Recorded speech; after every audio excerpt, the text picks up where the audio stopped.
I'm so excited to talk to you about Yeah. co-parenting. And Yes. if you guys have any questions for Ashley, definitely hit the question bubble and leave it there. We'll get to it. Um, we'll get to it eventually. But I have a couple of questions just to start off with. Cool. The question that I always like to ask people before I get into it is like, did you always know that you wanted to be a mom? Oh, wow. It's funny because for a very long time in my 20s, I didn't become a mother until I was 28. And for a long time in my 20s, I didn't think that I was going to be, um, I just didn't think that it was in the stars for me. I always felt very like fly by the seat of my pants. I up and moved to New York and I up and changed careers. And I just didn't feel like I was stable enough to do that. And it probably wasn't until after my grandmother passed away that I started to think about it differently. And then after my grandmother passed away, my sister had her first child. And I Mm-hmm. think seeing her go through that and realizing, I think there's this mystique like, oh, you'll figure it out and then you'll decide to become a parent. Like, that's not really what happens. I think you can try and plan parenthood, but Ah, seeing my sister go through it, it was like, she's just her. She's the same yeah. person she's always been. And she's growing through this process of being a mother, like being pregnant and the whole process. And it just kind of changed my mind around it. It really came down to me feeling capable of Mm, being a mom. So yeah, yeah. that's kind of a no answer. I didn't see it. I didn't think so. Yeah. And then the But second question I like to ask is, how has motherhood changed your life? oof, that's a huge I come question. in really with the big questions, just throw people off. No, that's a great question. I think it's a great question. I think the biggest way that motherhood has changed my life is that it has forced me to prioritize the important things and in every sense of the word prioritize. So like friendships, relationships, like skincare routine, everything kind of comes down to um taking care of my child. Like it's all, even taking care of myself is really about him. So I've definitely have gotten more decisive. I've gotten more, you know, figured out what I want to do. I don't think I would have been as aggressively focused on being a writer or being a freelancer when I was freelancing. That was about like owning my time and making sure that I had that autonomy. So I was kind of listless and not really sure what I wanted to do. And then having Orion forced me to focus on what was most productive for myself. And I probably wouldn't have had that at that time if I didn't have the pressure of like showing up for my child, you Yeah. know, in my lap. So I'm really thankful for that. I mean, I am thankful for that. Even on the worst days where I'm just like, I'm not doing this right, or, I miss the time and freedom that I had before. Mhm. I remember that I probably wouldn't be as far along as I am in many ways if it weren't for him. So it's a catch 22. Yeah. So,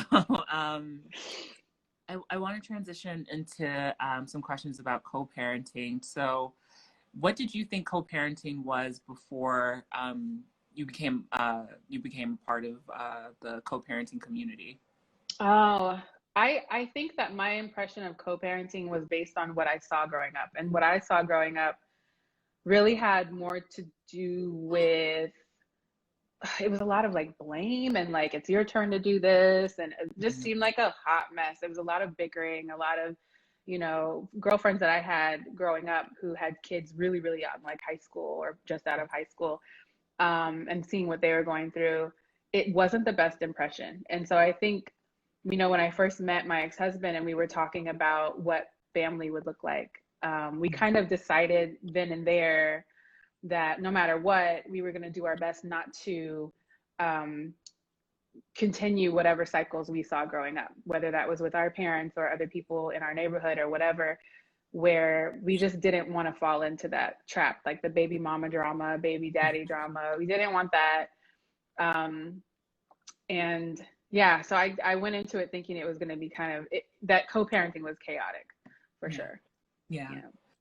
And then when, like, what were those early conversations when you guys were at the end of your marriage and trying to figure out like what's next as we think about parenting? I think, it's hard because, well, when we first split up, Orion was just 2. Mm-hmm. And so it was very, very early into our family journey in general.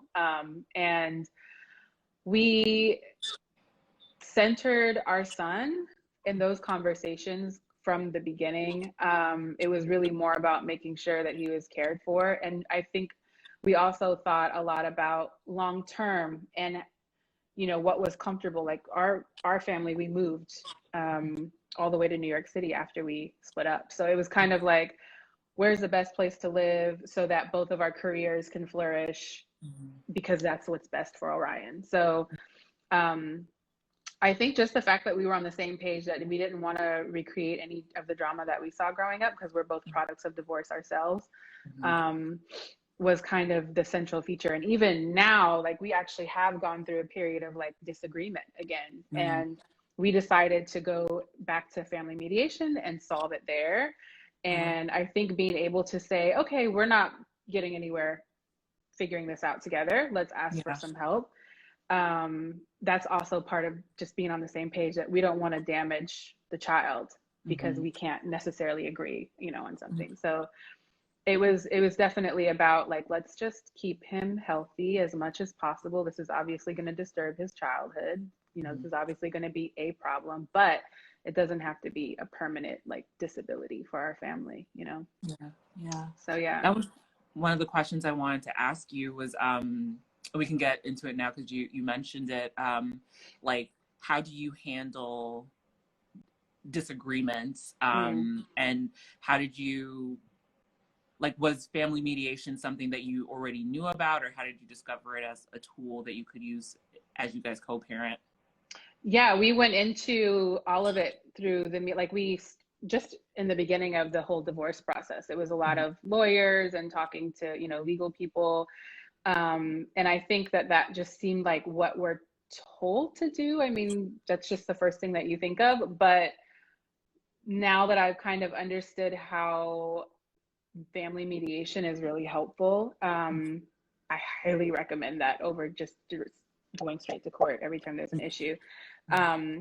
It was like in the process of like filing for divorce, when you're at the court, there's all these posters about family mediation. So I mean, I think it's like the information is there, but I don't necessarily I think a lot of people that I've talked to felt like they weren't even on the same page enough to get to a mediation process. But I mean, it's very, I think it's good to have somebody who has the child's best interest in mind and who can hear both sides and find like, okay, we don't agree on this, but let's find something we do agree and build from there.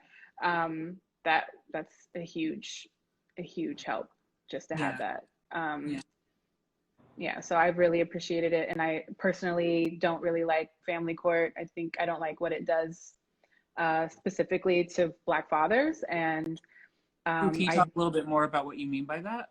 Yeah, I mean, I think I think generally speaking, historically, I think moms have always been favored when it comes to family court. And I think there's good reason for that on one hand, but if you're breastfeeding or something like that and you need to maintain access to your child. But I think a lot of times what happens is, instead of a conversation about what's best for the child and the entire family, I think there's an automatic, the child's going to stay with mom, dad is going to pay child support. And then when you bring child support into it, if there's an income fluctuation or somebody loses their job or, whatever, the penalty for that is so severe. I mean, the debt that they incur is so severe that they essentially could be paying debt for the rest of their lives. I mean, that impacts their tax return. It impacts employment. Sometimes it impacts all kinds of things. And all for the purpose of taking care of a child. It doesn't have to be that. I mean, I think there are some cases where it absolutely has to happen, but it causes unnecessary strain. It's another thing to fight about, you know what I mean? And I just wish it wasn't so severe. Yeah. So what were those early days of figuring out what the shared custody was going to look like and what co-parenting was going to look like for you guys? What was that like? I mean, I think what was important was making sure that we both had time with Orion and that we both had time to build our lives up as well. You know, both of us, me and my ex, both are creatives. You know, he's like an art director and an artist. And so it was really important that we had equal time with ourselves and with the child. And so in the beginning, Orion was so young. It was kind of hard for me to let go. You know, that was really tough. It was a lot of like, you know, little kids, especially like moms, we like micromanage everything, like what he eats and when he sleeps and his routine and da, da, da. So it was really hard to let go of any of that and hand it over to his dad. It took a lot of faith, and I have friends who are going through or have gone through that as well. And I tell them what my mom told me, which was just like, you know, you have to allow your child to adapt to the life that they have and not the life that you imagine, you know, in your Disney fantasy world, what it's going to look like.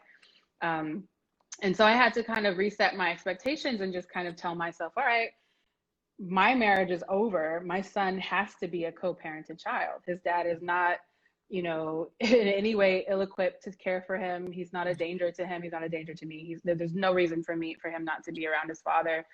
And so I became very protective of that as well, of his relationship with his dad. But it was a lot of letting go of all the things that I want to control. Like I was a natural, no hospital mom. Like I was weird about vaccines, weird about everything. So like I was very like micromanaging, but we found a way to like meet in the middle for the most part in the early days. Yeah. I like two of the comments that Modern Blended Life has left. It's, yes, this is their life. Make the environment able for them to adjust. Love that. And then something that she noted when we were talking about family court and how like the impact it has on Black fathers is that also the active fathers get pigeonholed as deadbeats with those fluctuations that can affect their like what we were saying earlier. So right, their ability to pay. I mean, we've all had that. I mean, I think that was also a great thing, is that it gave us the space to kind of get ourselves taken care of, and if we were in a position to just communicate with each other, you know, I can do this, I can't do this, and that's communicated. So that helps. Yeah, makes a difference, definitely. To communicate. So if you're just joining us, Ashley is she was our takeover mom today, and she was talking about co-parenting and what that looks like for her.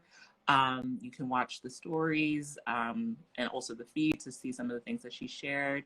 And if you have any questions for Ashley about what co-parenting and parenting through divorce is like, you can leave it in the comments or in this little like question bubble, and we will get to it. So what's the difference between when you guys first started co-parenting to where you are now 5 years later? Ooh, huge. huge difference. I feel like in the beginning there's a lot of new and tender feelings that are still trying to be processed. So I think that that's all mixed together with like the legality and like the logistics of divorce or separation. And so I mean, I'd be lying if I said it wasn't like heart-wrenching and atrocious. It was really tough. It was a lot of fighting. It was a lot of misunderstandings and overreactions and all of that. And I think that it was pretty tough, I'd say, like the first year. I think Orion was really young and we were still getting used to that kind of change. And we were also both adapting to post-marriage life. So when I first got married, you know, and I was home with Orion for a few years, like basically up until it was time for us to go and I left. So I was reestablishing myself career-wise.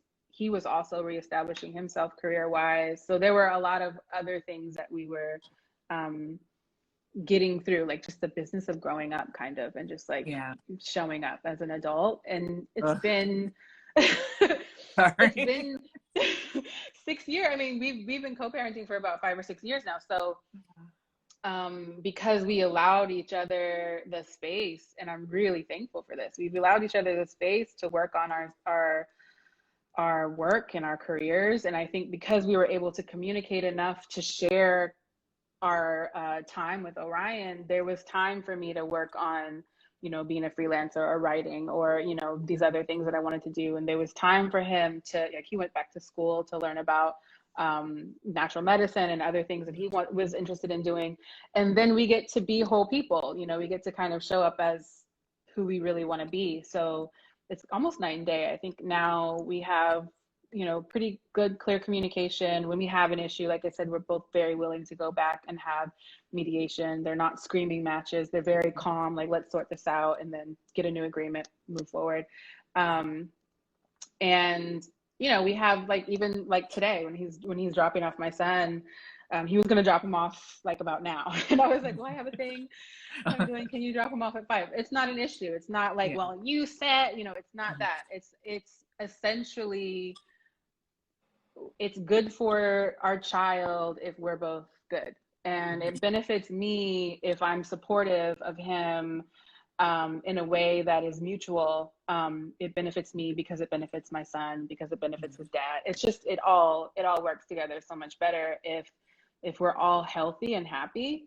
And I think that we're now at a place where it's just so obvious that the grace and the forgiveness and the space that you put into it, you'll get back out. So, but that took a while to get to, you know, it's not an automatic, not an automatic thing. And even still, there's moments where it's just uncomfortable. So, you know, you have to be willing to talk about it when it comes up.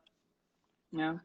This is making me think of something that I say regularly, because I remember when I was getting married, I met up with she wasn't an old boss, but she was like someone more senior than me than when I worked at HuffPost. And I met up with her, and she was saying, you know, the one thing I'll say about getting married is that, like, you want to make sure you pick someone that you wouldn't want to, like, that you would want to be divorced from. So, like, and the way she said, you get it, like, just good energy. Like, if we're gonna go through a divorce, it's not gonna be like, oh, I had no idea this person existed, like, who is this? And so I feel like what I'm hearing from what you're sharing about you guys is that you already had, like, a really good way of communicating with each other. I mean, we know, I think we both know what, like, the hard stop is. The hard stop is if it's going to affect Orion's upbringing, it's a no, we can't. And so knowing that, yes, I knew that going into it. We had that conversation beforehand. And if I didn't have that faith, if it wasn't like, I can't even trust him with my child, or you know, there's the possibility that one of us might up and leave with the child, you know, or do something dramatic, or like, that would be heartbreaking. And I know that there's so many people who have to deal with that type of uncertainty in their co-parenting situations, but yeah, I mean, I think that knowing that he's a principled person, that he has integrity, that he's not going to do something insane, the fact that he still has a kind relationship with my family, you know what I mean? And I think that, like, he still calls my mom. Like, I feel like our relationships with the other mom and the other family kind of holds us accountable to showing up in a way that's thoughtful, you know what I mean, at the end of the day. And again, there's definitely been moments where we have had it out. That's just part of it. And I always say that because I think it's easy to make it sound like it's so simple when you're talking about it, you know, in the past tense. And so I always want to say, like, it's there's definitely been moments of not niceness and not great stuff. So, you know, it's not perfect, but it's good. I appreciate that transparency. And I know other people will too. I can't front.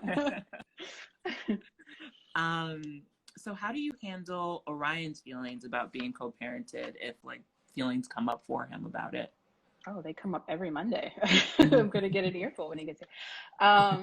I think that we again, like we have to make sure that we set proper expectations. So for me, something that happens every Monday, I think it happens at both of our houses every Monday, is if I'm the one dropping Orion off to his dad, he's like, he'll either say, I don't want to go yet. I want to stay here at your house.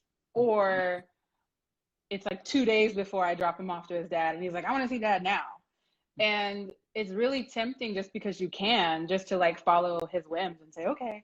But it's much more important that there's a, first of all, respect to our parenting time. Like if I'm spending a week with my son, I want a full week with my son. But also just creating boundaries and creating consistency for him. So it means letting him know what can happen. Like you can FaceTime daddy and talk to him right now or text him if you want, but we're not going to disturb our parenting routine. Like this is when we go to daddy's on Monday and you come back Monday. And unless there's an, something that's come up that we let each other know ahead of time, travel or whatever, that sticks to Monday. And sometimes it feels mean to say that to him because he's so sweet and he's asking very nicely. but but I think it's more important to provide structure for him so that he knows what to expect. And so that there's no conflict between me and his dad as well. I don't want to cut into his parenting time or vice versa or set the wrong expectation. So I try to be very matter of fact with him when he has those concerns. If it's something that's more related to like, why are you and daddy not together? Which I hear less and less of because it's been so long, but it still comes up. If he sees me and his dad interact in a nice way, like there might be a happy Thanksgiving hug or something like that. And he'll see that and think, well, you guys are friends. Like, what's the problem? He's said that before, like you and daddy get along. And of course, he only sees us get along. He doesn't see the things that might come up. He's never actually seen us fight before, even though that was like our marriage. So it's like, it's hard to communicate to him. Like, we don't really, it's not the best situation so it's a little bit hard to explain. So I always just like to tell him that mommy and daddy are friends and that we're a family and this is how families interact. But, otherwise I'm very matter of fact about certain things. I'm very clear. Daddy and mommy are not together and we won't ever be together, and that's okay. Yeah. Tiffany from Modern Blended Life said, yes, their questions are so innocent. We have to try to answer honestly. Yes. And Uptown Mama asked, how early was that boundary set with your son? The boundary of switching back and forth. I think that was something that once we solidified our routine, when he was younger, it was like 3 days on and 3 days off. It wasn't a full week. At that time, I think it was more about being respectful to our own schedules. So that kind of kicked in, I want to say like when he was about 4 and it was like preschool. And so school started to be a thing. And I think when you bring school into it, routine is super, super important for the young ones. So like throwing it off, like if he was to come tomorrow, that means our transition day is going to be on Tuesday and I'm prepared for it on Monday. And so it kind of throws things off for me and it might throw things off for him and for school. And, I can't let an 8-year-old run our family. I love him and he's the center of it for sure, but he's not the one that's making the decisions. Yeah. Tiffany said, when my bonus kids were younger, it was Tuesday, Thursday, and every other weekend. It started to be too much traveling. Now it's just on Sundays. Yeah. Yep. We had that too, because we were doing a couple transitions a week, switching back and forth. And it just started to seem like him adapting to the environment, it takes some time. And so to lessen that as much as possible, instead of him switching 6-7 times a month, it's just 4 times a month. And he knows what day and it's always around the same time. And even on days he doesn't like it, I think he needs it. So yeah, he appreciates the routine. Yeah, I think so. Yeah. So if you guys are just joining us, I am talking to Ashley Simpo, amazing writer. Like I I just like jumped into it, but like I just like want to stand for a little bit. Every time you post like one of your tweets or just like even your captions, it's exactly what I need to hear when I'm like doom scrolling, and then you just pop up. It's like, yes, no, I'm not loving myself with my love language right now. Like, let me get off the phone. I love that one. And like give myself some words of affirmation or like a gift or something. So I just love your writing and your words and the way that your mind works. So I'm just really excited to talk to you in general. But thank you. We're talking about co-parenting and parenting through divorce. So if you have any questions, drop them in the comments using that little question bubble. And if you're a co-parent yourself, you can, tell us your experience and we'll touch on that as well. But one of the questions that I got from someone in the Modern Maya community was, I'm curious if being divorced and having time away from your kids affects the way you work, date, maintain your friendships. Do you now have freedom or access to do things you wouldn't if you were still married? I'm divorced and I have an alternate life when my kids are with their father. Curious how it is for you. I would say yes and no. So I feel like it's more of a redistribution of the things that I want to do, where I can go really, really hard and work on a project all week last week when he wasn't here if I want to. But I also have to be really mindful about how I'm going to show up the following week. So it is kind of like a mix of, all right, it's just me. Usually Monday, if this was a day that he was leaving, after he leaves, I would have like I'm just going to drink some wine. I'm going to catch up on Netflix. I'm going to hit up my girlfriend. We're going to FaceTime for a little bit. I'm going to have my boyfriend come over. We'll hang out. All the things that I just feel like I've been pushing off because my son was here. But I don't really binge on it that much. It just kind of becomes, okay, now I really want to work on this book that I want to write, or I really want to work on, catching up with sleep. I'm going to sleep way too late. Let me just like start going to sleep earlier. I want to finish this book that I'm reading. So I feel like the things that I would probably push myself to do when he was there and just be really, really tired, I kind of save for the week that he's not here. And, but I think she asked about work and does it affect the way that I work? And I think yes. So when he's here, a lot of my work day is very like rigid. I try to be done by 4 and I save a very specific amount of things for like after he goes to bed, and I do them, and then I try to get in bed by a certain time because I wake up at like 6 or 7 the next day. So versus when I'm just by myself and I don't have to answer to anybody or respond to any questions or snacks or whatever. So I just kind of like, if I need to bang something out, I just do. So yeah, it does affect how I distribute my time, but I think that it's still the same amount of things I would do if he was here 24/7 every week. I would just be tired differently.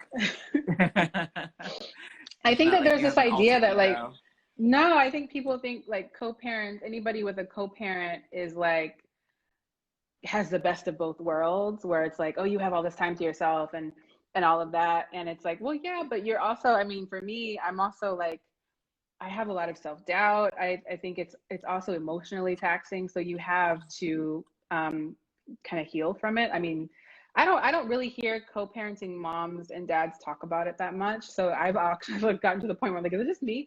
But it's hard like to pass your kid off, even though it's to their other parent. It's like, I miss him. He's young. He's a cool kid. I like being around him. I miss him when he's gone. I miss moments that he's first or whatever that have happened with his dad and vice versa. So there's an emotional component, I think, that doesn't get talked about a lot. Like that is kind of a loss, that you gain some you time, but you lose kid time. And that's also something that you kind of have to like, I tend to mourn it on Mondays when he leaves, where I just kind of have to process that he's not there. Yeah. So, yeah. And how do you mourn it and how do you process it? I think that I allow myself to feel the feelings. First and foremost is not to be like, well, you're fine, and it's you got this, and it's been 5 years, so you should be used. I don't do that. I try to be really kind to myself and just take a moment, and if I need to like write it down, I write it down. If I need to like, you know, put something in my journal, I do voice journals, so sometimes I just talk about it. If I need to mention it in therapy that week, if I have to, you know, sometimes I'll text his dad and say, can you have him call me tomorrow, you know, or something, if I just want FaceTime with him real quick. But I try not to make myself feel silly for feeling that way. It's okay to miss your baby. So once I kind of give myself that space, I always remind myself that we're lucky because my son has two really caring parents who are able to provide for him equally, and who can provide a life that, you know, his quality of life here is the same as his dad's. And so I just think about, I kind of shift focus from me to Orion, and I think he's a really lucky kid. Like, he's got two parents who are super awesome, and they're there for him, and he has what he needs. And, you know, that gratitude kind of takes over, and I just let that carry me into the next thing, because there's nothing you can do about it. There's no way to change it. It is what it is. But I'm thankful. So yeah, I really like how self-care and like wholesome, non-capitalist whole self-care is a part of your practice as a human being and a mother. Yeah. Was that always the case? And if not, like, what preempted you to like start centering your parenting through like self-care? I will say that it was always the case because of the pregnancy and birth experience that I had. And for me, it set the tone for me in many ways. I chose to go with a doula and a midwife situation, and it wasn't as popular, I think, as it is now. Especially for Black women, it wasn't encouraged. And I had to, and my sister went through it, so she empowered me to do this, which was really helpful, which is to like learn what pregnancy is going to be, what it's going to feel like, you know, your choices, your medical choices that you make, etc. And so when I went into it, I kind of stood up for myself. And so even though doctors were telling me, oh, if you have a home birth, you know, something could go wrong, and they put all this fear into you because they want your business. I was fortunately empowered enough to say, well, no, it's going to be fine because I'm healthy, and, you know, I don't have to worry about that. I think it'll be okay. And so I went into pregnancy empowered. I went into it feeling like if I took care of myself, everything else is like in God's hands, is in the universe's hands, is not mine to control. And so that was the thing that got me through all the fears of pregnancy, all of the fears of labor, of facing unmedicated labor and how scary that sounds, and all of the different things. And it was a lot of trusting what I put into myself. It'll all come out the way it's supposed to, whatever that means. And I do think that a lot of times mothers going into motherhood are the empowerment is taken from us in many ways, where we're being told what we can't do, and we're being told that we're not doing it right, or that, you know, this and this statistic says that this and this might happen, and it takes a lot of the control out of your hands, and you need that, I think, going into parenthood. So I went into motherhood kind of clinging to this idea that I had to take care of myself because that's what will get me through. So yeah, it's definitely been something from the very beginning for me. That's great. Has your parenting changed because of co-parenting, do you think? Yeah, I think so. I think like there are times where I feel like I'm a little lenient when it comes to certain things with Orion, because I feel sort of guilty. I don't know what the right word is, but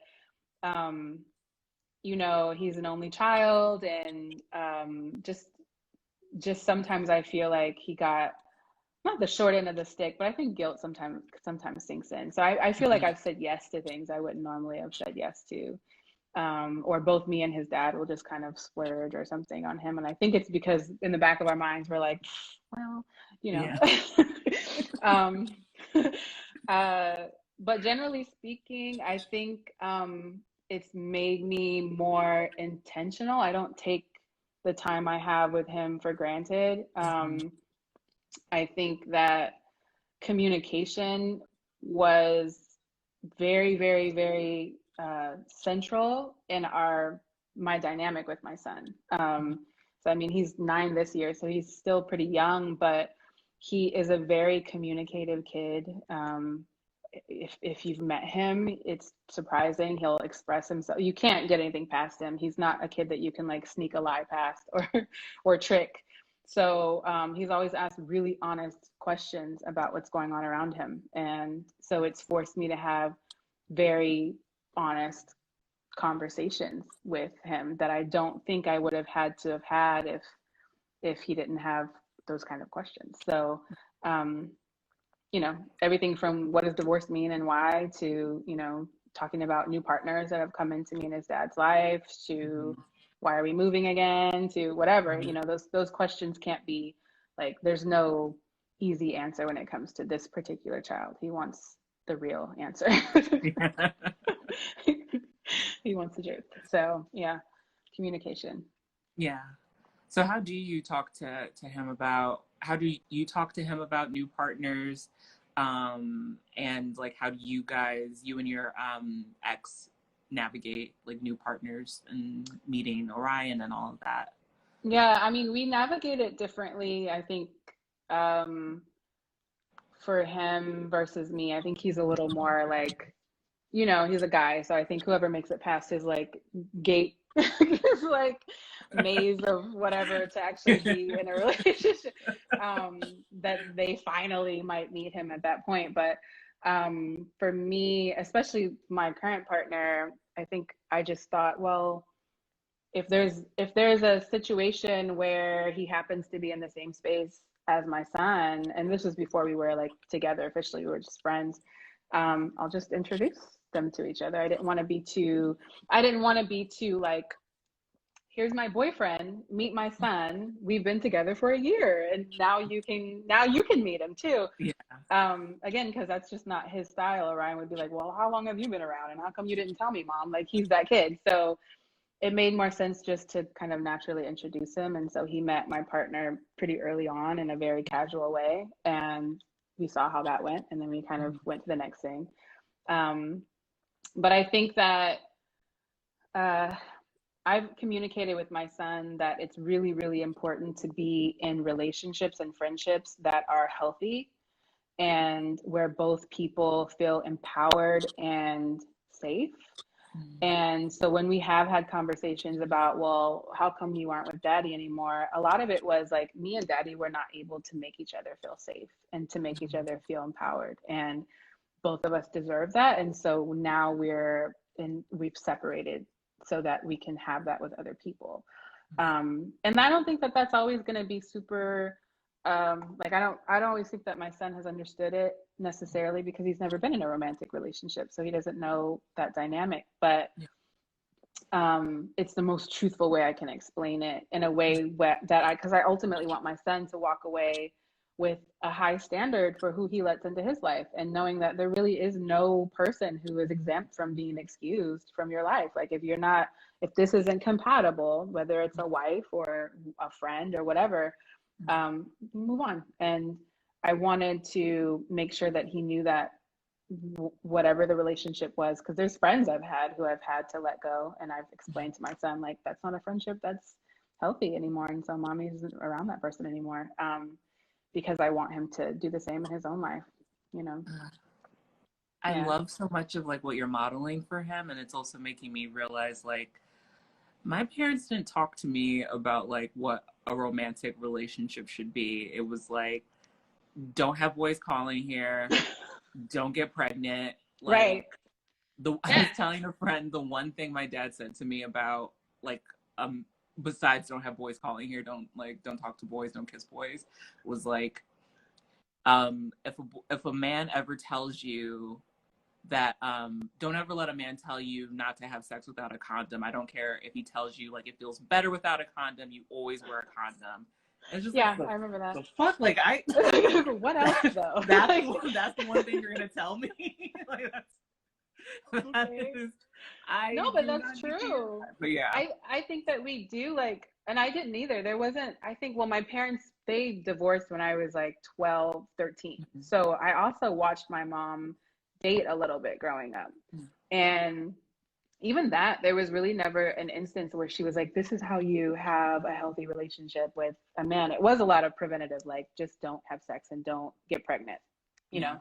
Yeah. So it was like what I saw in my parents' relationship, which was not good, which was toxic, and like, or what I saw on like the Cosby Show, which was like TV. You know what I mean? Like, so I had Yeah. this idea that relationships were either supposed to be like really bad or perfect. Yeah. And that's just not true. That's not the way Right. that it goes.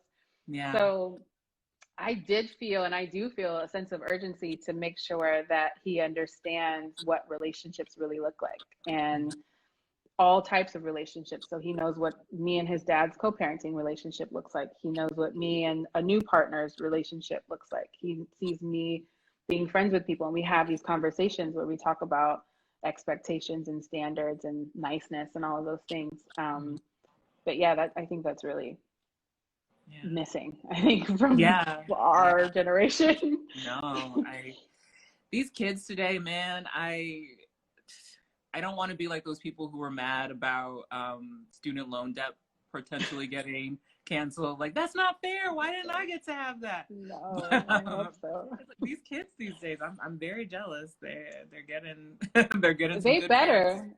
They better get good parenting because of the world that they're inheriting. You know, I Yeah. think they have a lot of work to do. And, you know, when my son, becomes aware of what's happening in the news between me and his dad, he becomes aware and he asks questions, very specific questions. And a lot of times I remind him that, like, your generation is incredible. You guys have access to so many things.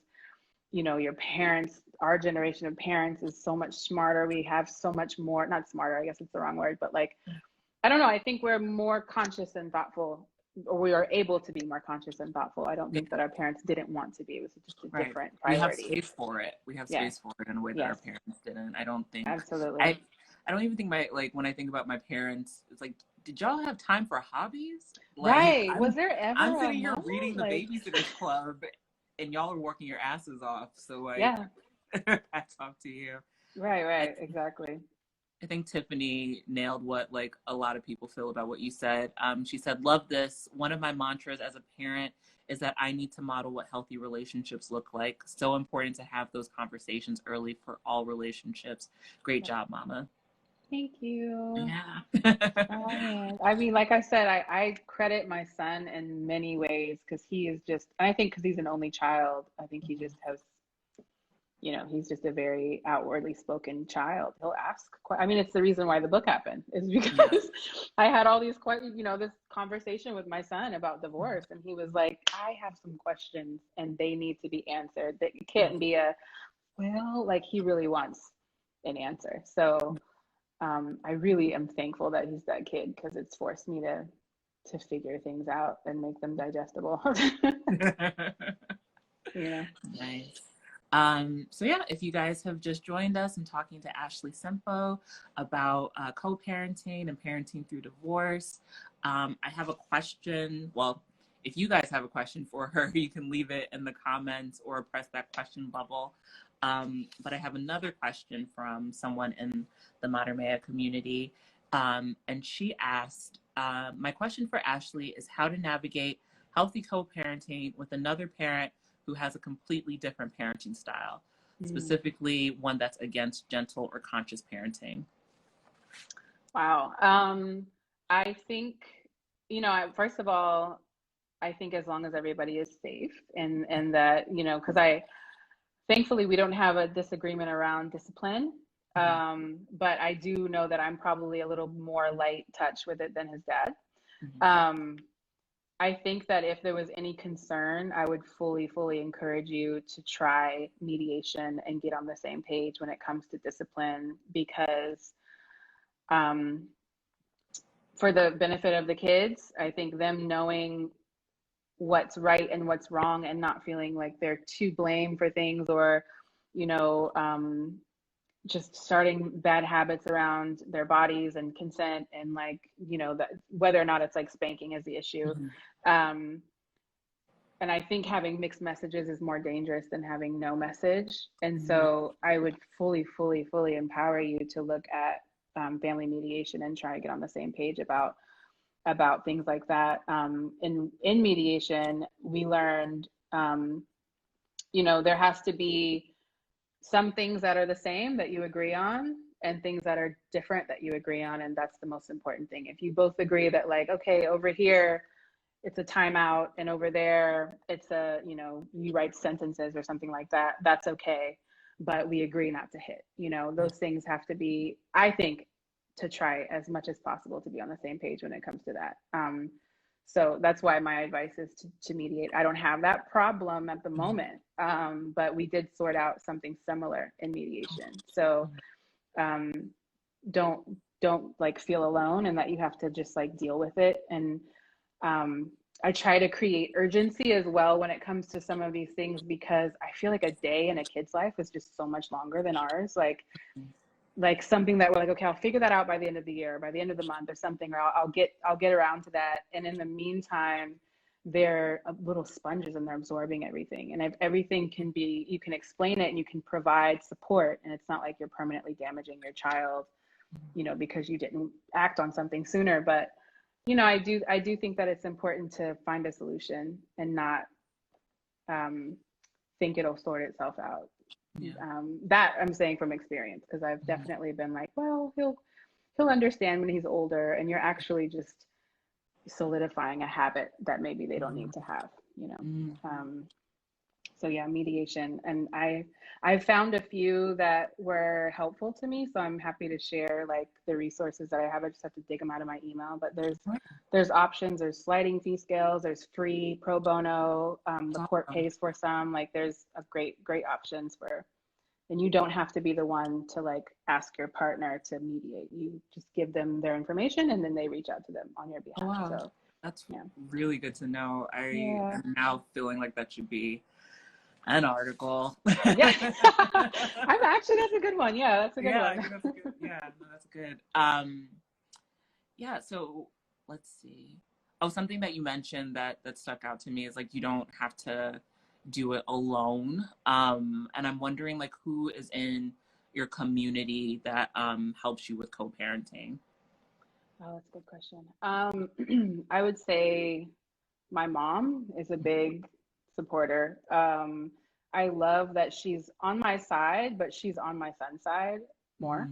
So if I'm being unfair or ridiculous, she will definitely humble me and put me in my place. And I think that, and she also hasn't been like staunchly against his dad. You know, it's not like she's just on my side and not, you know, she's very impartial that way. So I appreciate her in terms of like being someone I can talk to and get kind of some opinions and bounce ideas off of.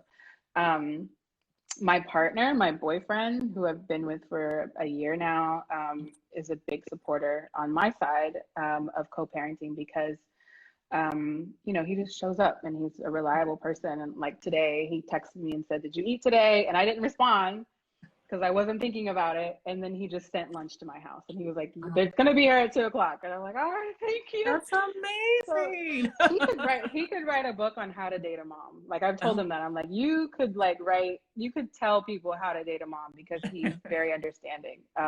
Man. So Give like it up that's for men with emotional intelligence. Yes, please.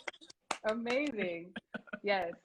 And then I think a lot of my friends are co-parenting moms. So, you know, we talk about it. We share what we're going through, and we give each other advice. And I think sometimes you need your mom friends for that, because your other friends might not always understand what you're going through, and they might listen and be supportive, of course, but it's not going to be the same as, you know, having gone through it. So, I definitely appreciate my mother and my partner and those friends that I reach out to who are going through it as well. And you mentioned therapy too. Like, would Yeah, you, yeah. therapy, yes. Because I think like for me, therapy is helpful in setting a boundary in relationships where I'm not my friend's therapist. Like I cannot be their therapist. I can definitely listen and I will listen and have their best interest in mind. But I'm also like coming from my own perspective and opinion, and I also might not always have space for it. So and I accept the same from my friends and family. I don't just run to my mom and just like throw all my stuff at her and say, what do you think I should do? You know, so, and I don't do that to my partner and I don't do that to my friends. So for me, therapy is that space where it is just about you. You don't have to, I mean, you should, it's your therapist. You should ask them how they're doing, but, but it's Yes. not like you're sharing time with them and they're telling you about their stuff. And Right. it's just for you, and you can be wrong, and you can, you know, express things in a way that maybe isn't the most healthy, and then they can help you work through it. And so, you know, I don't like the idea that like your partner or your friend should be your therapist. There's a person you can pay for that, and you should, Yeah. because you deserve that space. Yes, definitely. Yeah. Definitely. Well, if you guys have any questions while we have these last couple of minutes, definitely leave them in the comment section or as a question bubble. Um, let's see here. Like, all the questions that I had you answered. Is there anything that I didn't ask you that you're like, I wish more people talked about this part of co-parenting? Oh gosh. Yeah, I mean, I think that like a whole conversation could be had about like um just like how you set up your home and how you set up your Mhm. boundaries with your kid, and creating routines with them, and Mhm. traditions I think are important. Yeah. And having separate traditions at your separate homes I think is really great, so that they can celebrate their home, you know, in both Yeah. spaces. I like that he has things he only does with his dad at his dad's Mm. house, and same here. So that was a really helpful way in the very beginning, is just like thinking of ways that I could establish new traditions with him, Mhm. and that we are still able to do to this day, like 5 years later. So, Likewise. um, well, this is kind of actually a new tradition. It's been since last year, which is at dinner time. There's this little thing he made. It's a little card, and it's Mommy and Orion's joke hour, and we make up jokes, and just like we both think that we're comedians. So in real life, so we both, being full of ourselves and thinking we're very clever, we just kind of like tell each other jokes and crack each other up, and it's a lot of knock knock jokes gone awry. But it's just like every time we're at dinner, if I forget, he's like, "Mom, you know what time it is." That Come is on. so amazing. I So love that. Oh man. Okay, I got three questions. Um, let's see. Oh, how has COVID-19 changed things? um it's changed things in terms of like the days look different, because he's now my coworker and his dad's coworker, because he's a remote student and we both work from home. But I think because his dad has been kind of a remote for a couple years now, and I was a freelancer for a while, and then went from being a freelancer to working for a fully remote company. um, it doesn't look different, except for him being home. So it's really more been, I think, just communicating about schoolwork and communicating about homework, and that's something that we try to do over text and email and stuff like that, and not necessarily trusting our 8-year-old to make sure daddy knows you have homework to finish today. Yeah. um, I think that's like universal. I think everybody's kind of dealing with that if they're doing remote learning. Yeah, I think it just, yeah, communication got a little more important though, because Yeah. everything's just it's so much more like these decisions that we're making. Should he go back to school? Should he be remote? You know, things like that. But for the most Yeah. part, it hasn't changed That too much. that makes me think about like bubbles. Like, do you guys have conversations about like who all is at the house and Oh, like, yeah. yeah. Well, that's it. Like we're both like me and him are both kind of like not antisocial, but we just don't like to leave our house like all that much anyway. Yeah. So COVID was like, got it, no problem. Sure. Like we didn't I think like he's dating somebody now, so I think she's at his place and my partner comes here. But that's it. We don't really have other people and that's established. If it Yeah. wasn't established, I can imagine that would be a conversation and mediation we talk about because that's not a thing to take lightly at all. Yeah, So at all. yeah. No. One time for all the introverts and antisocial folk who this is I Yes. saw a meme that was like when people call quarantine just like your lifestyle. It's Right. like, I'm just like, oh, it's so yes. different. Oh, this is a good question. How do you know where to compromise and where to hold your ground? How do you make that decision? Ugh, I'm still learning to do that. I'm learning that I'm a bit of a not perfectionist, but I definitely harp on things maybe that don't need to be harped on. So therapy's helpful for that. But I think the hard stop is anything that is going to impact Orion's future or impact his ability to feel loved and safe. So, things like we're definitely not going to argue in front of Orion, period, at all. If we have a disagreement, we talk about it offline, in another room and on another device. But yeah, I mean, other than there's so many little things that come up. Like we had a conversation about how much sugar he should have in a day. All things were discussed. So this was an actual line item on the agenda is sugar intake. And we don't agree. I'm very strict about that. Like I watered his juice down until he was 5 and his dad is like, let him have it.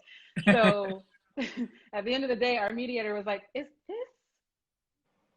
like his overall wellness? And it was like, no. So it's okay to have some, like give up some control and asking myself that question with all of these big decisions that we make. School, yes. Sugar intake, maybe not so much, it's just like deciding whatever is going to make a positive and healthy adult one day is the bottom line. Yeah. I like that. And then I have this question.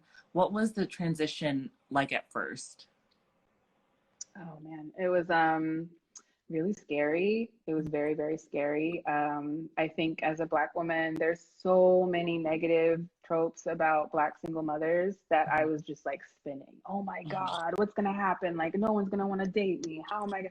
So much like terror and it's unfortunately just so wrong. Like the idea that we perpetuate in our society about what single motherhood looks like. It's not a death sentence for you or your kids. It is not a death sentence to you having sex again. It is not a death sentence to you being happy. And so I really had to get over what society taught me in the beginning, which is sad because that's, we just have to be better about talking about what really goes on and telling our stories. And I had to wrap my mind around doing it on my own, and that was a lot. So fortunately, I have some incredible women in my family. My mom raised me, her mother raised her, and her mother raised her. So I'm the generations into women who, for whatever reason, have had to become single parents and did a great job. So I just had to like lean into that and the positive stories. I remember finding out that Taraji P. Henson was a single mother while she was becoming a star in Hollywood. Blew me away. And I was like, anything's possible. That's all. If she can do it, anything's possible. I'm not going to change my dreams or my trajectory. It's going to be fine. So just don't believe the hype about single Black mothers. We are literally like super powerful and we have been changing the world for generations. So I mean, yes. Yeah. All of that. I think that's something that like, oh gosh, it's just white supremacy is like the short and sweet answer, and the long answer is white supremacy.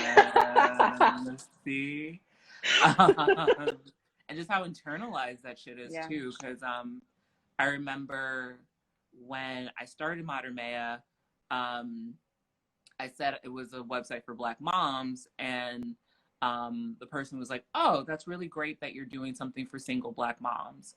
Like, there is nothing wrong with being a single Black mom at all, but it was very clear that, and this happens with people of all races, they hear Black mom and they immediately assume this really negative depiction of single motherhood and what that must mean. And it's like, you know, it's incredible. It's really terrifying too, because I think it scares a lot of, I think that some women come into motherhood or approach the idea of motherhood in this like kind of way in the Black community, where a lot of my younger friends who are not really there yet, the way they talk about it, it seems like there's a lot of fear. And I don't like that. I mean, we have to come into this space empowered, not afraid. And you're right. When you type in Black mother in Google, single mother statistics show up. That's like the first thing that shows. It's like, that's not what I asked. Yeah, at all. We just have to, I mean, I think this type of conversation and just like, you know, there are other ways to be a Black mother besides being, you know, dead because of childbirth or poor or in the middle of some dramatic situation. Like, we're also thriving and doing fine and talking to each other and uplifting each other and all that. And our kids are fine. My son's very normal. And also all the shit that they like just put on us are very human things. Like people across all races like have single mother homes, like people across like I just the negative tropes of like badass kids and like all that shit just is really infuriating. But no, I was just talking to somebody about how I want to center more joy, because like there are other places to go for we're all gonna die, like we're all gonna die. Let's talk about the, you know, the fun stuff. I don't have and I don't want to, like, for me, I can't walk around feeling that way, you know what I mean? Like, I don't know how to talk to my son honestly if I'm feeling that way. And he'll ask me like, Mom, are you scared about what's going on or what's happening in the world? I'm not about to tell him everything's terrible. It's all gonna be, you know, I'm optimistic. I tell him the optimistic approach. And I don't think, you know, anybody who's invested in the life of a child has space to be, you know, doomed out of their brains. Don't do it. Ashley, this has been really, really great. Thank you. Love seeing your face. I love reading your words. Thank you so much for sharing this like little sliver of your motherhood story with us. But now, speaking of joy, now that I know that part of your co-parenting traditions include a joke hour with your son Orion, do you mind sending us off on a joke? Oh my gosh, the pressure. Gosh, probably like a knock knock joke. I'm trying to think of one. I think his his favorite one right now, which actually he stole from a movie and he will not let it go, which is knock knock. Who's there? The interrupting cow. The interrupting cow. Moo! Knock knock jokes are so pure. They kill with the kids. They kill with the kids. Kids love them. You can make them up as you go. That one he did not make up, but that's the first one that came to mind. So. Knock knock jokes and bubbles are two things that I didn't realize until I got into the space that like kids go up for. Like, yes. And if they're babies, I love how they love like the stuff the expensive thing came in. That's like the ultimate toy. You spent $50 on it, they just want the box. Save your money. Well, thank you so much, Ashley. Where can people find you if they want to connect with you, read more of you? Ashley Simpo on Instagram or Twitter. My new website is coming soon, but not till February, so I can't announce it. But yes, you can find me on social media, Twitter and Instagram. Yay. Well, thank you so much, Ashley. Happy rest of your Monday. Happy rest of your transition day. He's on his way over now, actually. Yay. Arriving any minute now. Awesome. And thank you guys for joining us. See you later. Thank you. Bye. Bye.